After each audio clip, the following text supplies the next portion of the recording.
You've now completed your first draft of the literacy narrative, engaged in peer review, and done some reflecting on the peer review process. This means that you are poised to move on to revision and editing. In this video, we'll talk a little bit about what this means.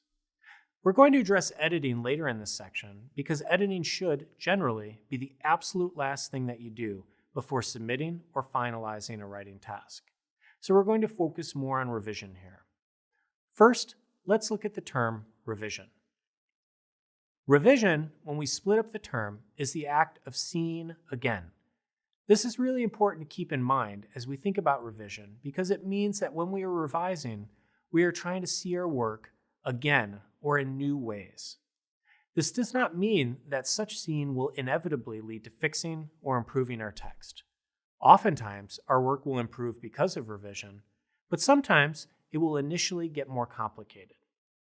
And this brings me to another critical point about revision.